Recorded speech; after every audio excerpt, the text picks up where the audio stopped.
Hi friends, നമുക്ക് തറവാട് വരെ പോയിട്ട് വന്നാലോ? നവരാത്രിയിലായതുകൊണ്ട് തറവാട്ടിൽ പോകാതെ അന്നേ പ്ലാൻ ചെയ്തിട്ട് അപ്പം ഞങ്ങൾ 2-3 ദിവസം മുന്നേ അമ്മയുടെ വീട്ടിലേക്ക് വന്നിട്ടുണ്ടായിരുന്നു. അപ്പം ഞാനും ആൻറ്റിയും നാത്തൂനും ദിവസം കൂടിയാണ് പോയിട്ടുള്ളത്. ഏടത്തിയോട് വരേണ്ടത്, പക്ഷേ ഏടത്തിക്ക് പനി ആയതുകൊണ്ട് ഏടത്തി വന്നില്ല. ഏടത്തിയുടെ വീട്ടിലുണ്ടായത്. അപ്പോൾ ഞങ്ങൾ 3 പേരും കൂടി പോയി. ദിവസം ഇങ്ങനെ ഓട്ടോയിലൊക്കെ ഇരുന്ന് നല്ല ആസ്വദിച്ചിരിക്കുകയായിരുന്നു. ഇങ്ങനെ പുറത്തോട്ടൊക്കെ നോക്കി ഇരിക്കുന്നുണ്ടായിരുന്നു. എന്തോ വായുകൊണ്ട് പറയുന്നുണ്ടായിരുന്നു. ബബ്ബ ഇപ്പം ബൗ ബൗ ഇതെല്ലാം പറയുന്നത്. അപ്പോൾ അവൾക്ക് ഭയങ്കര സന്തോഷമായിരുന്നു. ഓട്ടോക്കെ വരുന്ന സമയത്ത് കണ്ടിങ്ങനെ ഫുള്ളായിട്ട് നോക്കുകയാണ്. അങ്ങോട്ട് നോക്കണം ഇങ്ങോട്ട് നോക്കണം കൺഫ്യൂഷൻ. അപ്പം ഞങ്ങൾ തറവാട്ടിലെത്തിയിട്ട് അവിടെ തൊഴുകയൊക്കെ ചെയ്തു.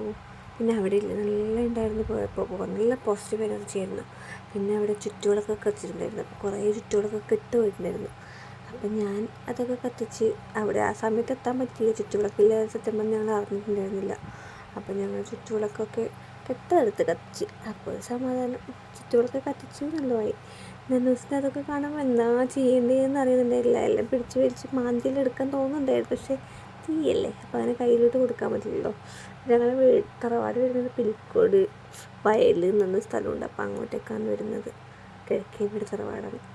അപ്പോൾ അവിടെ വിളക്കൊക്കെ കത്തിച്ച് നല്ല ഭംഗിയില്ലേ ആ സമയത്ത്. എല്ലാം ഉണ്ടായിരുന്നു സത്യം പറഞ്ഞാൽ കാണാൻ വേണ്ടിയിട്ട്. പിന്നെ ഞങ്ങൾ കുറച്ച് ഫോട്ടോസൊക്കെ എടുത്തു. ഞങ്ങൾ 3 പേര് കുറേ ചുറ്റുകളൊക്കെ ഉണ്ടായിരുന്നു. അപ്പോൾ അതൊക്കെ എടുത്ത് കത്തിച്ചിട്ടുണ്ടായിരുന്നു. ചായയൊക്കെ കുടിച്ച് അവിടെ നിന്ന് നല്ല കുറച്ച് സമയം അവിടെ ഇരിക്കുകയൊക്കെ ചെയ്തിട്ടുണ്ടായിരുന്നു കേട്ടോ. അതൊക്കെ കഴിഞ്ഞിട്ട് ഞങ്ങൾ റിട്ടേൺ പോകുമായിരുന്നു.